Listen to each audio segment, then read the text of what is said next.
प्यारे भक्तों, महाशिवरात्रि के दिन देवों के देव महादेव की पूजा आराधना की जाती है। महाशिवरात्रि के ही दिन देवों के देव महादेव और माता पार्वती का विवाह हुआ था, इसलिए आज के दिन जो भी भक्त भगवान भोलेनाथ और माता पार्वती की पूजा आराधना व मंत्रों का जाप करता है तो भोले बाबा उसकी सभी मनोकामनाएं पूरी करते हैं।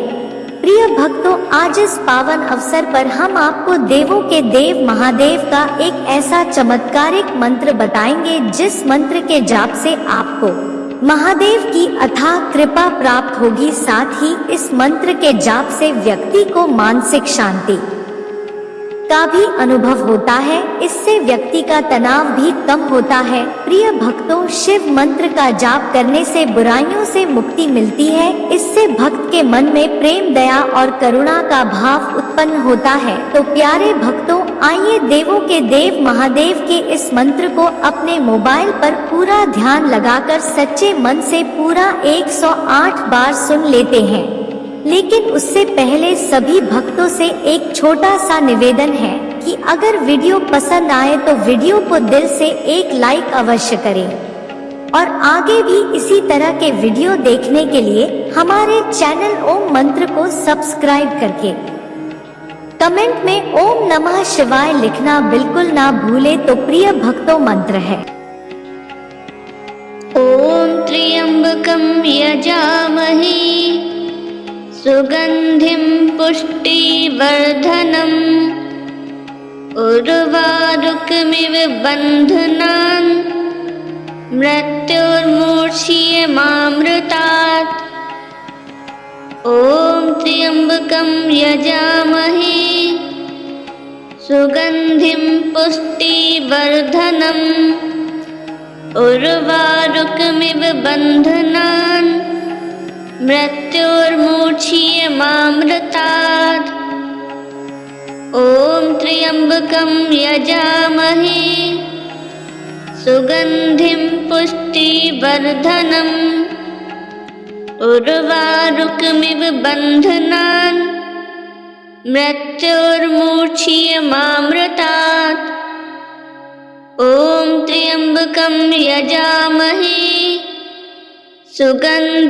पुष्टिवर्धनम् उर्वारुकमिव बन्धनान् मृत्युर्मूर्च्छियमामृतात्।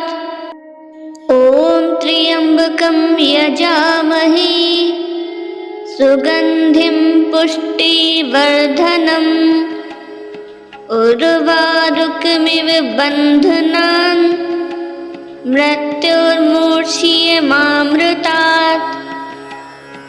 ॐ त्र्यंबकं यजामहे सुगंधिं पुष्टिवर्धनम् उर्वारुकमिव बन्धनान् मृत्युर्मूर्च्छियमामृतात्। ॐ त्र्यंबकं यजामहे सुगंधिं पुष्टिवर्धनम् उर्वारुकमिव बन्धनान् मृत्युर्मूर्च्छियमामृतात्। ॐ त्र्यंबकं यजामहे सुगंधिं पुष्टिवर्धनम् उर्वारुकमिव बन्धनान् मृत्युर्मूर्च्छियमामृतात्। ॐ त्र्यंबकं यजामहे सुगंधिं पुष्टिवर्धनम् उर्वारुकमिव बन्धनान् मृत्युर्मूर्च्छियमामृतात्।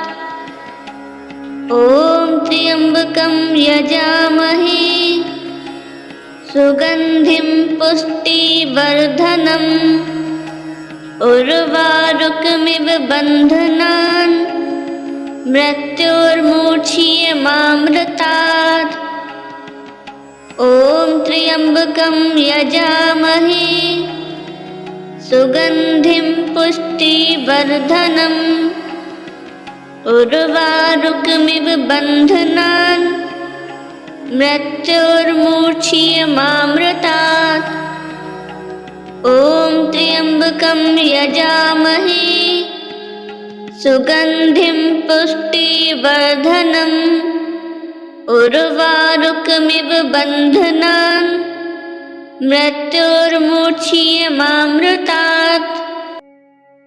ॐ त्र्यम्बकं यजामहे सुगन्धिं पुष्टिवर्धनम् उर्वारुकमिव बन्धनान् मृत्योर्मुक्षीयमामृतात्।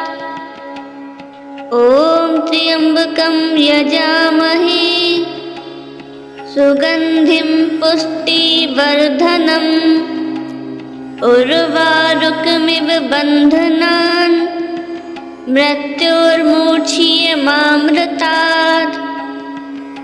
ॐ त्र्यम्बकं यजामहे सुगन्धिं पुष्टिवर्धनम् उर्वारुकमिव बन्धनान् मृत्योर्मुक्षीयमामृतात्। ॐ त्र्यम्बकं यजामहे सुगन्धिं पुष्टिवर्धनम् उर्वारुकमिव बन्धनान् मृत्योर्मुक्षीयमामृतात्। ॐ त्र्यम्बकं यजामहे सुगन्धिं पुष्टिवर्धनम् उर्वारुकमिव बन्धनान् मृत्योर्मुक्षीयमामृतात्। ॐ त्र्यम्बकं यजामहे सुगन्धिं पुष्टिवर्धनम् उर्वारुकमिव बन्धनान् मृत्योर्मुक्षीयमामृतात्। ॐ त्र्यम्बकं यजामहे सुगन्धिं पुष्टिवर्धनम् उर्वारुकमिव बन्धनान् मृत्योर्मुक्षीयमामृतात्। ॐ त्र्यम्बकं यजामहे सुगन्धिं पुष्टिवर्धनम् उर्वारुकमिव बन्धनान् मृत्योर्मुक्षीयमामृतात्। ॐ त्र्यम्बकं यजामहे सुगन्धिं पुष्टिवर्धनम् उर्वारुकमिव बन्धनान् मृत्योर्मुक्षीयमामृतात्। ॐ त्र्यम्बकं यजामहे सुगन्धिं पुष्टिवर्धनम् उर्वारुकमिव बन्धनान् मृत्योर्मुक्षीयमामृतात्। ॐ त्र्यम्बकं यजामहे सुगन्धिं पुष्टिवर्धनम् उर्वारुकमिव बन्धनान् मृत्योर्मुक्षीयमामृतात्। ॐ त्र्यम्बकं यजामहे सुगन्धिं पुष्टिवर्धनम् उर्वारुकमिव बन्धनान् मृत्योर्मुक्षीयमामृतात्। ॐ त्र्यम्बकं यजामहे सुगन्धिं पुष्टिवर्धनम् उर्वारुकमिव बन्धनान् मृत्योर्मुक्षीयमामृतात्। ॐ त्र्यम्बकं यजामहे सुगन्धिं पुष्टिवर्धनम् उर्वारुकमिव बन्धनान् मृत्योर्मुक्षीयमामृतात्। ॐ त्र्यम्बकं यजामहे सुगन्धिं पुष्टिवर्धनम् उर्वारुकमिव बन्धनान् मृत्योर्मुक्षीयमामृतात्। ॐ त्र्यम्बकं यजामहे सुगन्धिं पुष्टिवर्धनम् उर्वारुकमिव बन्धनान् मृत्योर्मुक्षीयमामृतात्। ॐ त्र्यम्बकं यजामहे सुगन्धिं पुष्टिवर्धनम् उर्वारुकमिव बन्धनान् मृत्योर्मुक्षीयमामृतात्। ॐ त्र्यम्बकं यजामहे सुगन्धिं पुष्टिवर्धनम् उर्वारुकमिव बन्धनान् मृत्योर्मुक्षीयमामृतात्। ॐ त्र्यम्बकं यजामहे सुगन्धिं पुष्टिवर्धनम् उर्वारुकमिव बन्धनान् मृत्योर्मुक्षीयमामृतात्। ॐ त्र्यम्बकं यजामहे सुगन्धिं पुष्टिवर्धनम् उर्वारुकमिव बन्धनान् मृत्योर्मुक्षीयमामृतात्। ॐ त्र्यम्बकं यजामहे सुगन्धिं पुष्टिवर्धनम् उर्वारुकमिव बन्धनान् मृत्योर्मुक्षीयमामृतात्। ॐ त्र्यम्बकं यजामहे सुगन्धिं पुष्टिवर्धनम् उर्वारुकमिव बन्धनान् मृत्योर्मुक्षीयमामृतात्। ॐ त्र्यम्बकं यजामहे सुगन्धिं पुष्टिवर्धनम् उर्वारुकमिव बन्धनान् मृत्योर्मुक्षीयमामृतात्। ॐ त्र्यम्बकं यजामहे सुगन्धिं पुष्टिवर्धनम् उर्वारुकमिव बन्धनान् मृत्योर्मुक्षीयमामृतात्।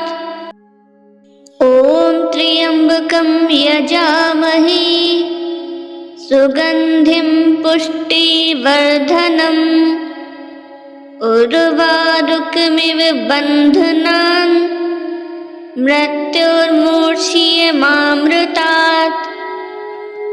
ॐ त्र्यम्बकं यजामहे सुगन्धिं पुष्टिवर्धनम् उर्वारुकमिव बन्धनान् मृत्योर्मुक्षीयमामृतात्।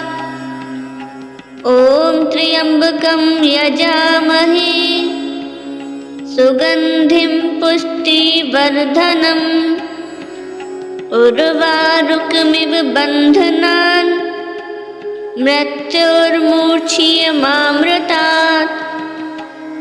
ॐ त्र्यम्बकं यजामहे सुगन्धिं पुष्टिवर्धनम् उर्वारुकमिव बन्धनान् मृत्योर्मुक्षीयमामृतात्। ॐ त्र्यम्बकं यजामहे सुगन्धिं पुष्टिवर्धनम् उर्वारुकमिव बन्धनान् मृत्योर्मुक्षीयमामृतात्। ॐ त्र्यम्बकं यजामहे सुगन्धिं पुष्टिवर्धनम् उर्वारुकमिव बन्धनान् मृत्योर्मुक्षीयमामृतात्। ॐ त्र्यम्बकं यजामहे सुगन्धिं पुष्टिवर्धनम् उर्वारुकमिव बन्धनान् मृत्योर्मुक्षीयमामृतात्।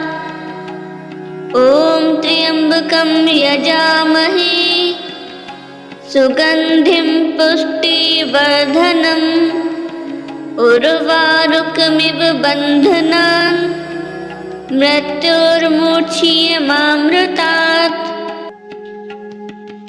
ॐ त्र्यम्बकं यजामहे सुगन्धिं पुष्टिवर्धनम् उर्वारुकमिव बन्धनान् मृत्योर्मुक्षीयमामृतात्। ॐ त्र्यम्बकं यजामहे सुगन्धिं पुष्टिवर्धनम् उर्वारुकमिव बन्धनान् मृत्योर्मुक्षीयमामृतात्। ॐ त्र्यम्बकं यजामहे सुगन्धिं पुष्टिवर्धनम् उर्वारुकमिव बन्धनान् मृत्योर्मुक्षीयमामृतात्। ॐ त्र्यम्बकं यजामहे सुगन्धिं पुष्टिवर्धनम् उर्वारुकमिव बन्धनान् मृत्योर्मुक्षीयमामृतात्। ॐ त्र्यम्बकं यजामहे सुगन्धिं पुष्टिवर्धनम् उर्वारुकमिव बन्धनान् मृत्योर्मुक्षीयमामृतात्। ॐ त्र्यम्बकं यजामहे सुगन्धिं पुष्टिवर्धनम् उर्वारुकमिव बन्धनान् मृत्योर्मुक्षीयमामृतात्। ॐ त्र्यम्बकं यजामहे सुगन्धिं पुष्टिवर्धनम् उर्वारुकमिव बन्धनान् मृत्योर्मुक्षीयमामृतात्। ॐ त्र्यम्बकं यजामहे सुगन्धिं पुष्टिवर्धनम् उर्वारुकमिव बन्धनान् मृत्योर्मुक्षीयमामृतात्। ॐ त्र्यम्बकं यजामहे सुगन्धिं पुष्टिवर्धनम् उर्वारुकमिव बन्धनान् मृत्योर्मुक्षीयमामृतात्। ॐ त्र्यम्बकं यजामहे सुगन्धिं पुष्टिवर्धनम् उर्वारुकमिव बन्धनान् मृत्योर्मुक्षीयमामृतात्। ॐ त्र्यम्बकं यजामहे सुगन्धिं पुष्टिवर्धनम् उर्वारुकमिव बन्धनान् मृत्योर्मुक्षीयमामृतात्। ॐ त्र्यम्बकं यजामहे सुगन्धिं पुष्टिवर्धनम् उर्वारुकमिव बन्धनान् मृत्योर्मुक्षीयमामृतात्। ॐ त्र्यम्बकं यजामहे सुगन्धिं पुष्टिवर्धनम् उर्वारुकमिव बन्धनान् मृत्योर्मुक्षीयमामृतात्।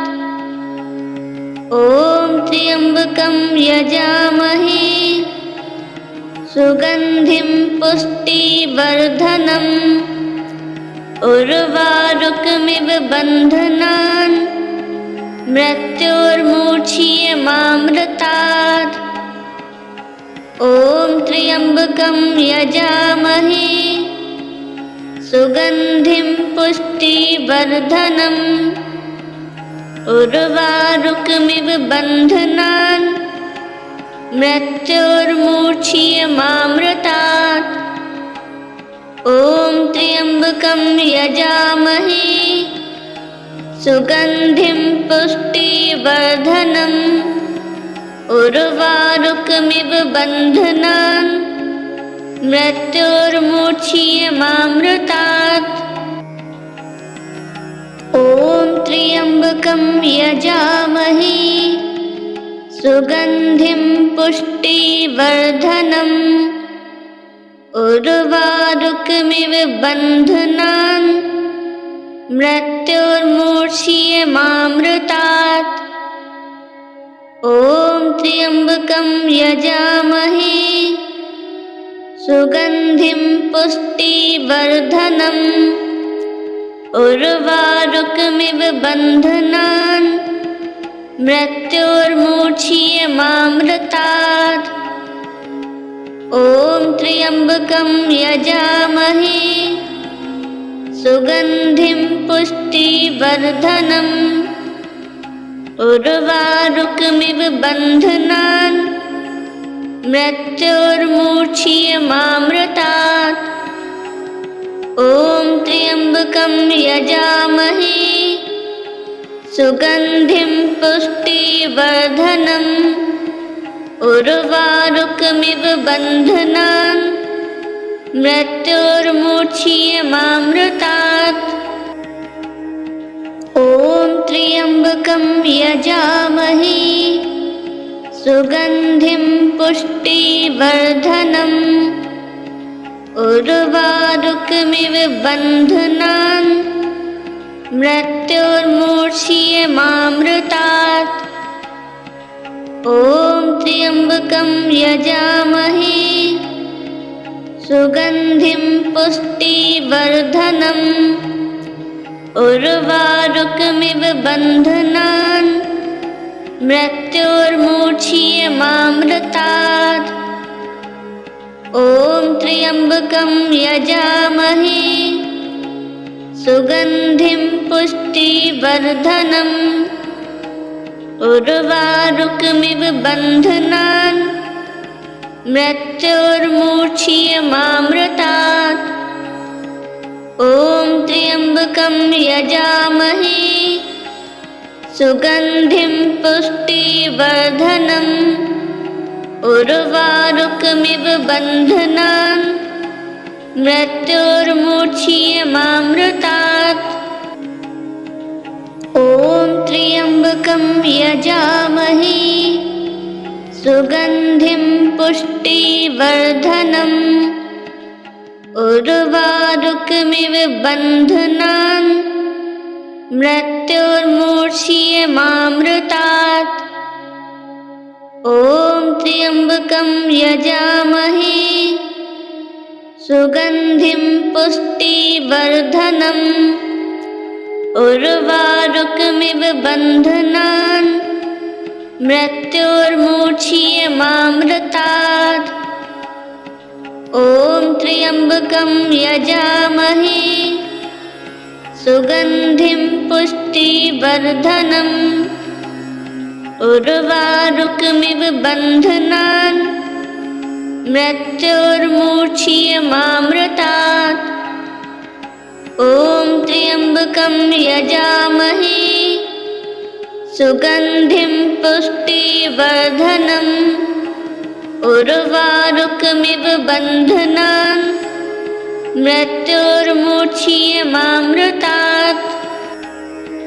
ॐ त्र्यम्बकं यजामहे सुगन्धिं पुष्टिवर्धनम् उर्वारुकमिव बन्धनान् मृत्योर्मुक्षीयमामृतात्।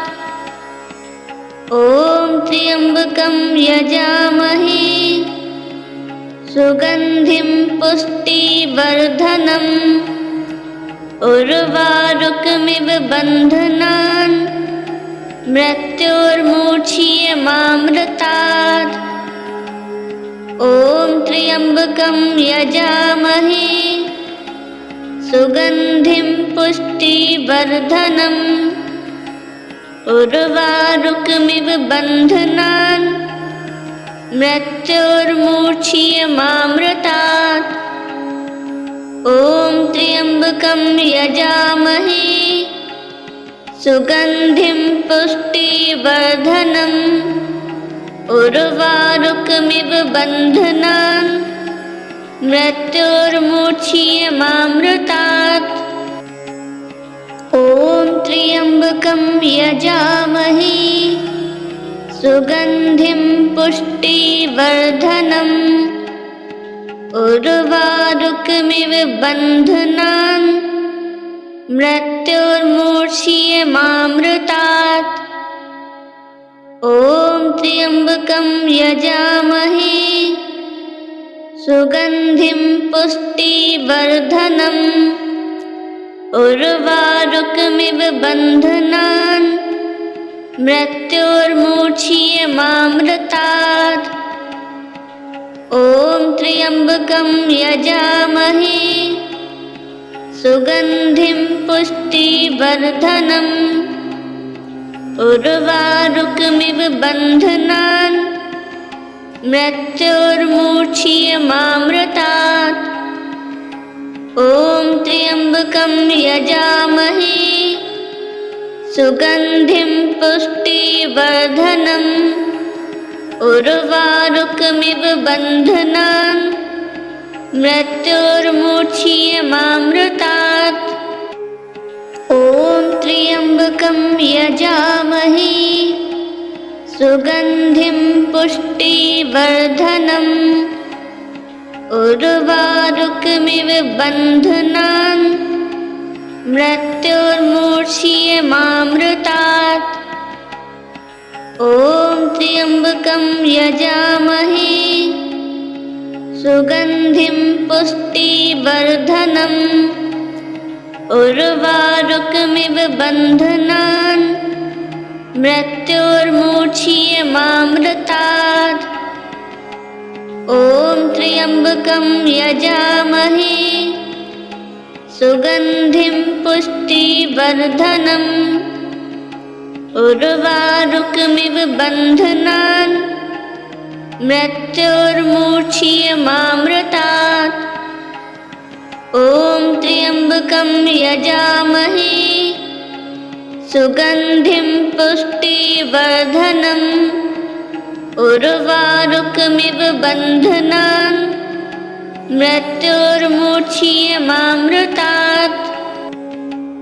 ॐ त्र्यम्बकं यजामहे सुगन्धिं पुष्टिवर्धनम् उर्वारुकमिव बन्धनान् मृत्योर्मूर्च्छियमामृतात्।